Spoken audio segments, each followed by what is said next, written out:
branch manager ng Prime Water, ginisa ng mga miyembro ng SB at SP sa unang sesyon ng taong 2025. Humarap sa unang sesyon ng Sangguniang Bayan ng Daet para sa taong 2025 si Engineer Johnson Chan, branch manager ng Prime Water, upang magpaliwanag hinggil sa problema ng pagkawala ng supply ng tubig sa bayan ng Daet, lalo na sa timog na bahagi nito. Kinestyon mga konsehal ng Daet ang mga dahilan ng pagkawala ng tubig at mga solusyon na ipinatutupad ng Prime Water simula noong December 2024. Ayon kay Engineer Chan, ang pagkawala o paghina umano ng supply ng tubig dulot umano ng pagbaba ng turbidity ng tubig sa dagutdotan at mampurog tuwing umuulan.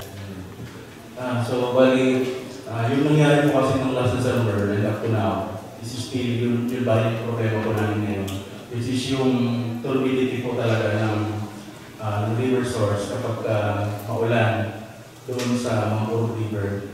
But meron po akong nilatagdan na yung remedial actions namin and yung para po sa long-term din na gagawin ni Prime Water and CLWD para po ma-resolve yung matagal ng issue po ng turbidity.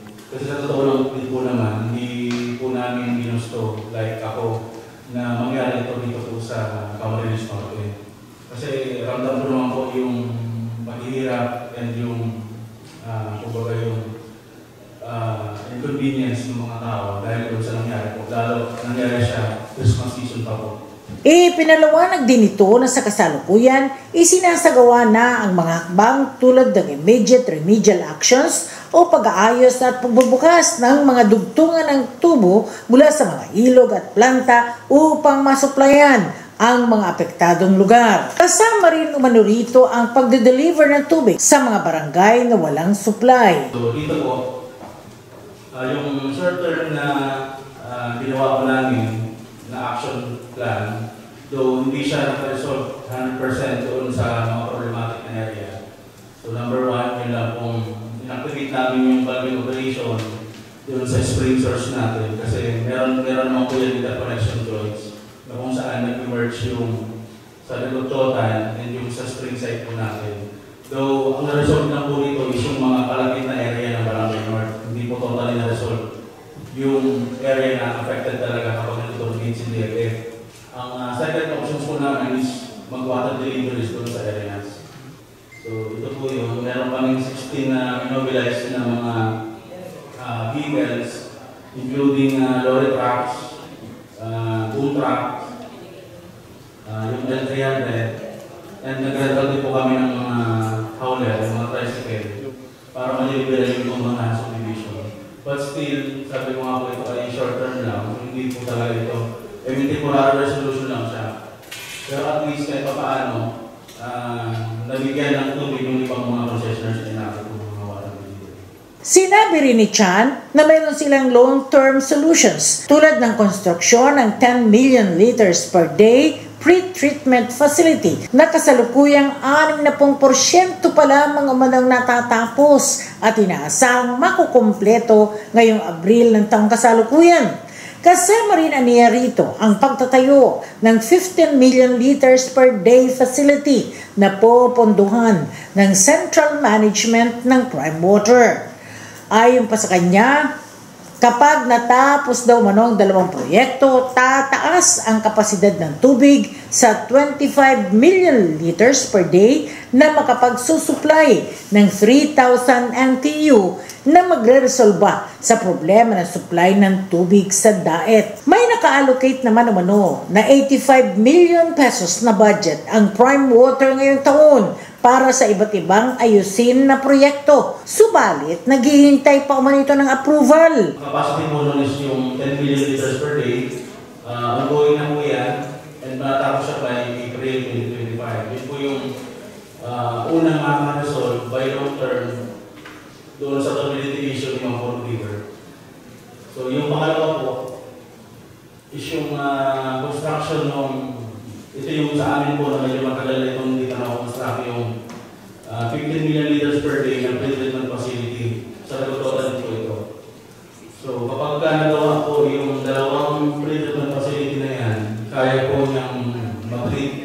yung turbidity issue up to 3,000 NTU.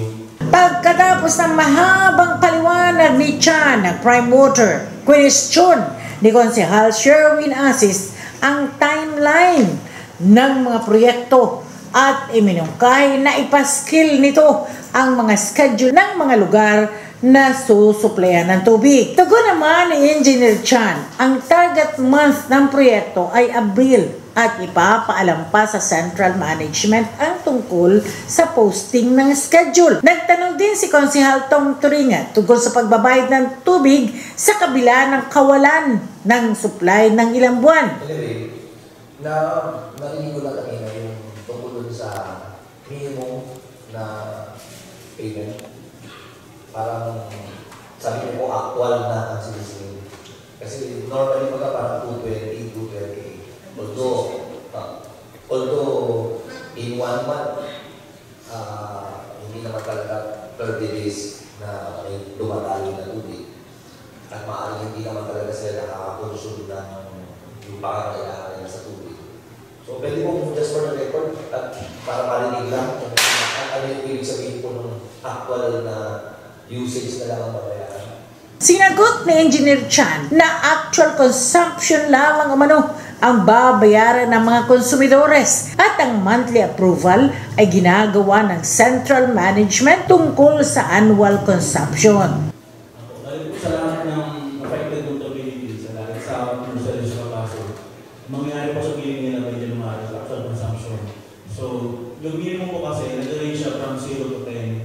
So, yung ang minimum po natin is amounting to 226. So, kung ano lang po magagamit mo between say 0 to 9, say nag-consume ka ng 1 cubic, yung 1 cubic lang po ang babayaran niya. Parang 226 yung minimum divided by 10. So, yun lang yung babayaran niya. 26 pesos. And so on and so forth, kung 2 times 26, yun lang po yun. So, kung wala kang tubig for 1 month, 0. Wala nang babayaran.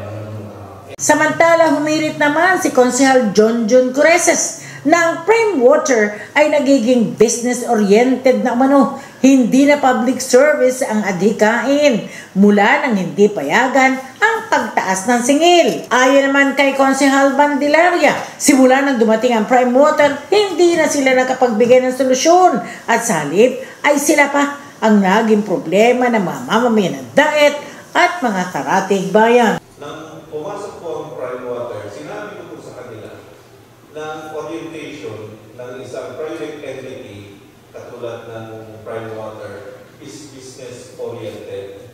Ano po ibig sabihin nun? Kapag business-oriented, ibig sabihin niya pera, hindi ang gagalaw kung wala silang kikitain. Samantala, muling humirit si Konsehal Sherwin Asis kay Engineer Chan tungkol sa pressure bilang branch manager. Kung naiisip na ba nitong mag-resign na lamang bilang manager ng Prime Water dahil ang huling araw umano ng ultimatum ni Governor Padilla ay sa January 10, 2025. At kung handa na ba siyang bawiin ang joint venture agreement at pinapasabit din niya si Engineer Chan ng Transparency at Accountability Report. Kahit ang support ang nakukuha sa Central Management.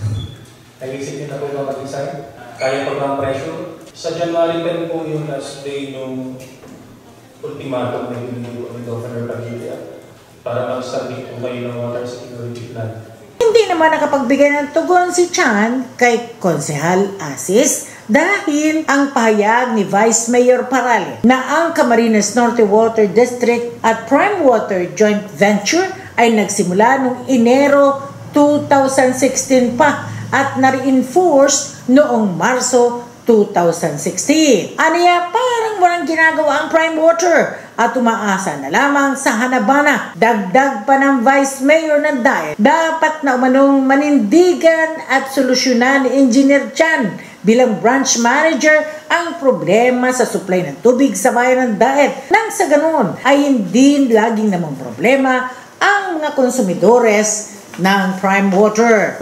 So mulat po tayo sa Office of the Vice Governor, ang purpose po natin is to review the joint venture contract at joint venture agreement. At ito yung mga laman po ng mga gusto namin marking, ang purpose po ng letter is to determine whether or not there is default, mistake, or loophole in the joint venture agreement that was entered into by the CLWD.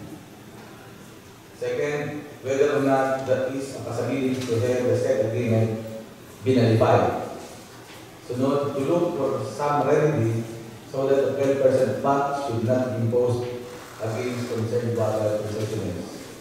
And yung pangaka, to look for some remedy on how to appease the labor dispute between CLWD, Prime Water, and the displaced employees of CLWD. So yun yung concern natin. So ako po ay board na just to show to the people of Dagat na kahit ng pangan, ang ibong lingkod ay talagang sabi nga ay busy at pula kung ano po yung nangyayari na to.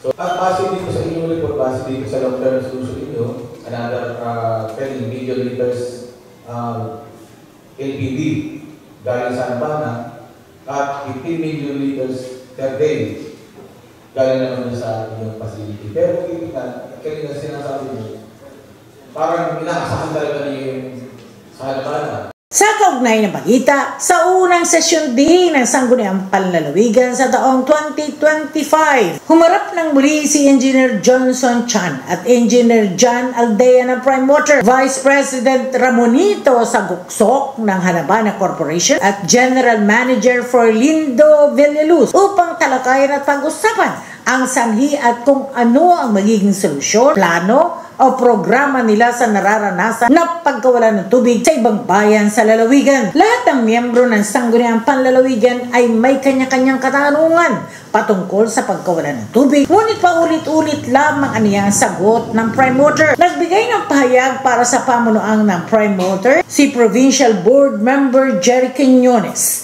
Ayon sa kanya, simula nang dumayo dito sa lalawigan ng Prime Water para maghatid ng serbisyo ay pakiramdam umano niya ay mas lalong nagkaroon ng problema. Sa halip na solusyonan at mabigyan ng agarang aksyon ay puro presentasyon lamang ang ginagawa nito tuwing sila ay ipinapatawag ng SP. Ayon kay Engineer Chan at Engineer Aldea ng Prime Water ay mayroon naman sila ginagawang short-term at long-term projects at pinapangako nila na matatapos ito sa tulong ng Camarines Norte Water District. Saad naman ni VP Saguksok ng Hanabana Corporation, ipinapangako nila na may deliver ang ilang mga gagamitin sa pagsasaayos sa katapusan ng Marso at matatapos ang proyekto sa Abril ng kasalukuyang taon. Ayon kay Engineer Villaluz ng CNWD, magmo-monitor umano sila ng mga proyekto ng Prime Water at babantayan nila ang mga commitment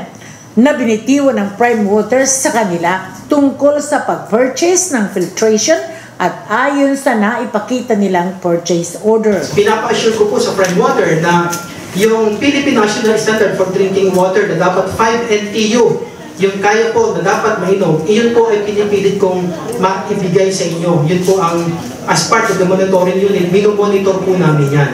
So yan po yung mga nakalatag namin ngayon na pinag-uusapan namin ng management para magtrabaho po si Prime Water, gawin niya yung nararapat para matapos po yung problema natin.